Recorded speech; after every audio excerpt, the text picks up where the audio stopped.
नमस्कार, खुलासा में आपका स्वागत है। आखिर शक्ति मलिक हत्या मामले में पुलिस ने तेजस्वी, तेज प्रताप और अनिल साधु समेत 6 लोगों पर नामजद एफआईआर दर्ज किया है।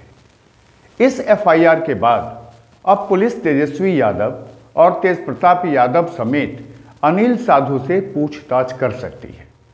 शक्ति की हत्या के समय ही शक्ति की पत्नी और पिता उसके हत्या के लिए लालू यादव के दोनों बेटे को कसूरवार मान रहे हैं।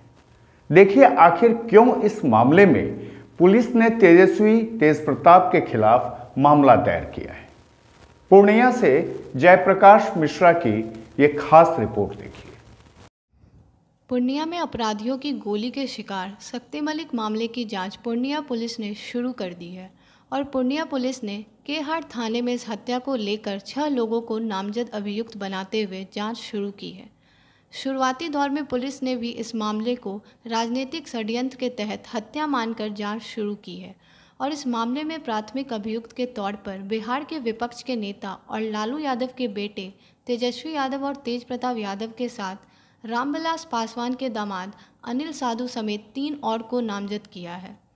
आपको बता दें कि हत्या से महज कुछ दिनों पहले ही खुलासा मीडिया से शक्ति मलिक ने अपनी हत्या का अंदेशा जाहिर किया था और इसके लिए शक्ति मलिक ने तेजस्वी और अनिल साधु का नाम लिया था और कहा था कि उनकी मौत होती है तो उसके जिम्मेवार यही होंगे और शक्ति की पत्नी ने भी यही कहा कि उनके पति के मौत के जिम्मेवार यही लोग हैं।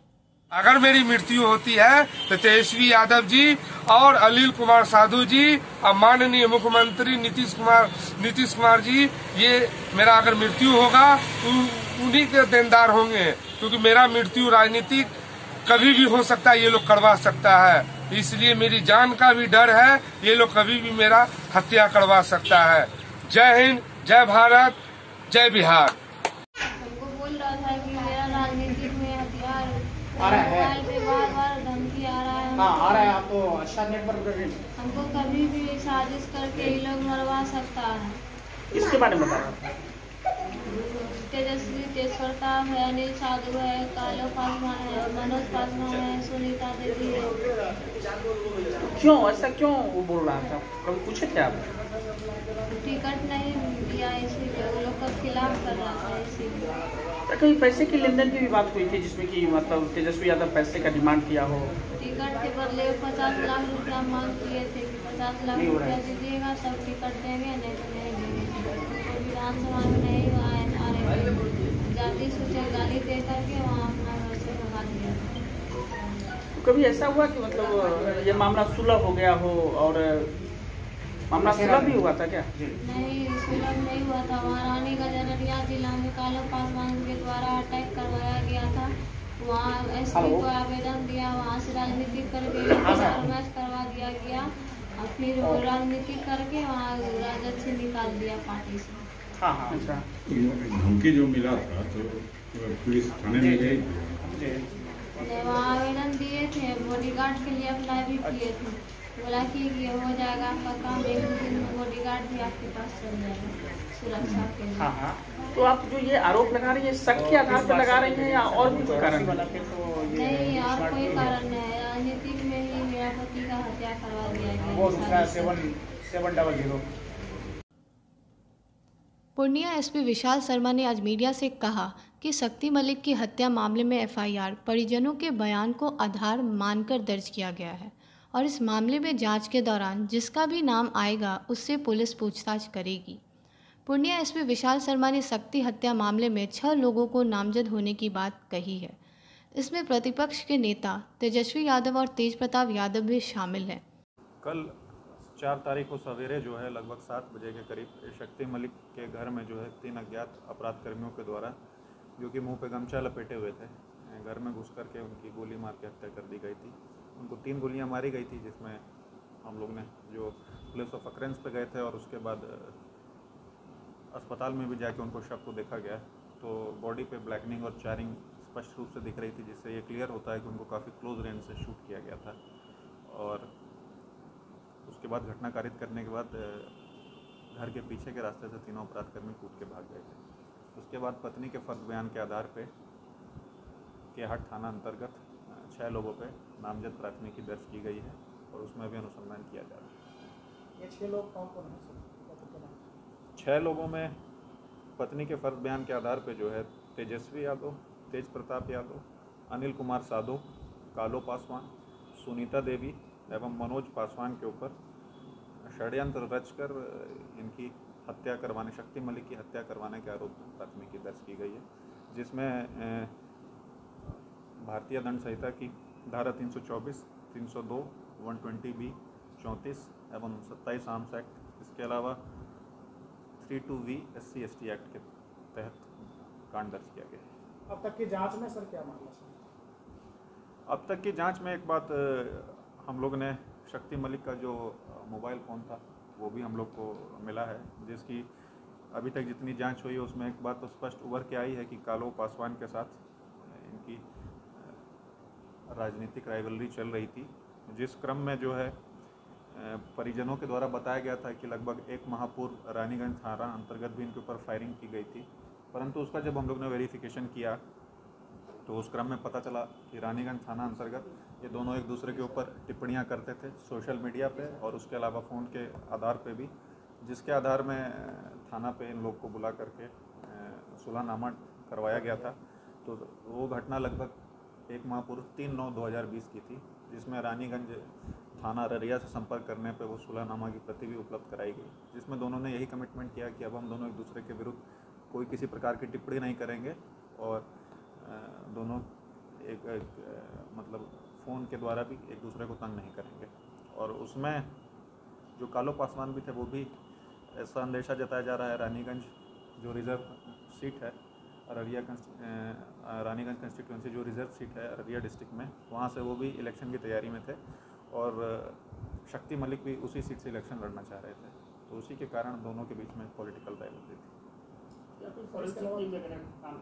आज सवेरे FSL की टीम ने भी जो प्लेस ऑफ अकरेंस है उसको विजिट किया है। इसमें अभी तक का हम लोग का जो फ्यूचर कोर्स ऑफ एक्शन है और अभी तक का जो एक्शन है उसमें हम लोगों ने जो घटना जहाँ पे हुई है उसके बगल में SSP का कैंप भी है और बाकी जो रूट है हम लोगों ने जो ट्रेस है अपराध कर्मियों के भागने के उसको हम लोगों ने कल जा करके देखा है और उसके अलावा रूट में पड़ने वाले CCTV फुटेज जितने हैं CCTV कैमरे हैं उनका आकलन किया जा रहा है। FSL को भी आज बुलाया गया है और क्राइम सीन का रिकंस्ट्रक्शन किया जा रहा है कि किस प्रकार से घटना को कारित किया गया होगा। जितने भी सस्पेक्ट हैं या जिनके साथ भी शक्ति मलिक की राइवलरी थी सबके फ़ोन नंबर प्राप्त करके CDR और IPDR एनालिसिस की जा रही है। घटनास्थल का और अन्य जो रूट है उसका हम लोग डंप डेटा एनालिसिस वगैरह भी कर रहे हैं। बाकी जो टेक्निकल एनालिसिस होता है उसको भी हम लोग कर ही रहे हैं।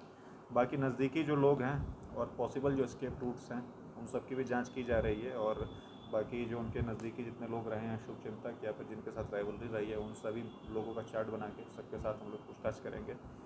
उसके अलावा जो डिजीज़ हैं, डिजीज़ पर्सन शक्ति मलिक हैं, कल अभी तक के इन्वेस्टिगेशन में हम लोग ने कल भी जो सूचना प्राप्त करने का प्रयास किया तो कुछ उनका सेट सोर्स ऑफ इनकम की जानकारी नहीं मिल पाई है।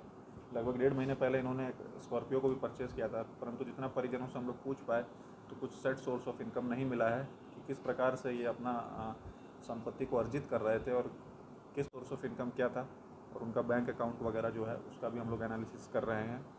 तो इन सभी बिंदुओं पे एनालिसिस किया जा रहा है और उनके मोबाइल का ही इन्वेस्टिगेशन के क्रम में जितना हम लोग ने देखा और परिजनों से पूछने पे जानकारी प्राप्त हुई है कि जो एक उनके मोबाइल की जांच करने पे हम लोग को प्राप्त हुआ है कि उनको 11/9/2020 को RJD से निष्कासित किया गया था और उसके अलावा ये कंटिन्यूसली उस प्रकार की एक्टिविटीज़ में लगे हुए थे। 16/9/20 को उन्होंने पुतला दहन भी किया था और फिर विभिन्न प्रकार के आरोप विभिन्न लोगों पर लगाया करते थे। शक्ति के कई वीडियोज़ वायरल हो रहे हैं जिसमें कि कह रहा है कि जो तेजस्वी यादव मेरी हत्या करवा देगा और 50 लाख रुपये की डिमांड नहीं कर रहा है। हम लोग को भी उनके जब वो जीवित थे उसके जो पब्लिक स्पेस में जो वीडियोज़ हैं वो उपलब्ध हुए हैं और उन्हीं को आधार बनाते हुए परिजनों ने जो है जैसा कि मैंने आप लोग को जो नाम बताया उनके ऊपर प्राथमिकी दर्ज की है। जो वीडियोज़ आप लोग के पास भी उपलब्ध हैं हम लोग को भी उपलब्ध कराए हैं, उन्हीं वीडियोज़ को और उसी अंदेशा को जताते हुए परिजनों ने जो है प्राथमिकी दर्ज की है। उसके अलावा एक और भी मैं क्लैरिफिकेशन करना चाहूँगा, कल से कुछ न्यूज़ चैनल्स के द्वारा ये भी कंटिन्यूसली पूछा जा रहा है कि जस्ट नाम देने पे बिना किसी इंक्वायरी के प्राथमिकी कैसे दर्ज हो गई है। तो उसमें मैं क्लैरिफाई करना चाहूँगा कि उसमें पुलिस को जब भी किसी संज्ञेय अपराध की सूचना मिलती है, जैसा कि सर्वोच्च न्यायालय का ललिता कुमारी वर्सेस यूनियन ऑफ इंडिया जो केस लॉ है उसमें स्पष्ट रूप से परिभाषित है इस संज्ञेय अपराध की सूचना मिलने पर किसी प्रकार की प्रिलिमिनरी इंक्वायरी का प्रावधान नहीं है और उसमें हम लोग को प्राथमिकी दर्ज करनी है। तो क्योंकि कल मर्डर हुआ था, परिजनों के द्वारा संज्ञेय अपराध की सूचना दी गई है, उसके आधार पर पुलिस ने प्राथमिकी दर्ज की गई है और फर्दर हम लोग इन्वेस्टिगेशन के क्रम में साक्ष्य एकत्रित करेंगे कि किसकी क्या भूमिका है। क्या इस मामले में इनके पूछताछ भी की जाएगी तेजस्वी जैसे जैसे इस मामले में इन्वेस्टिगेशन के क्रम में पुलिस को साक्ष्य एकत्रित किए जाएंगे तो जिनके विरुद्ध भी साक्ष्य आएंगे निश्चित रूप से उनके ऊपर कानूनन कार्रवाई भी की जाएगी और बाकी पूछताछ हम लोग जिनसे हम लोग को उचित प्रतीत होगा उन लोग से पूछताछ भी की जाएगी साक्ष्य संकलन के लिए। वहीं शक्ति मलिक की पत्नी खुशबू देवी ने बताया कि राजनीतिक अदावत के कारण उनके पति की हत्या की गई है। तेजस्वी यादव उन्हें मारने की धमकी भी दे चुके हैं और चुनाव लड़ने के लिए 50 लाख की भी मांग किए थे। वे चुनाव लड़ना चाहते थे। खुशबू ने बताया कि अररिया के रानीगंज में कालू पासवान के द्वारा उन पर जानलेवा हमला भी किया गया था और बाद में तेजस्वी यादव से सुलह कराने की भी बात कही गई थी और इसके लिए दबाव भी बनाया जा रहा था। बहरहाल शक्ति मलिक की हत्या के बाद पूरे पूर्णिया में राजनीतिक भूचाल आ गया है। लोग दबी जुबान से इस हत्या के पीछे कई कारण होने की बात कहते हैं, लेकिन जिस तरह से पुलिस ने मामले की जांच में तत्परता दिखाई है उससे मामले का खुलासा जल्द ही होने की उम्मीद है। खुलासा के लिए श्रुति प्रिया के साथ पूर्णिया से जयप्रकाश मिश्रा की रिपोर्ट। आप हमारे चैनल को लाइक और सब्सक्राइब भी कर सकते हैं। इसके लिए बेल आइकन दबाना न भूलिए। अभी दीजिए इजाज़त। नमस्कार।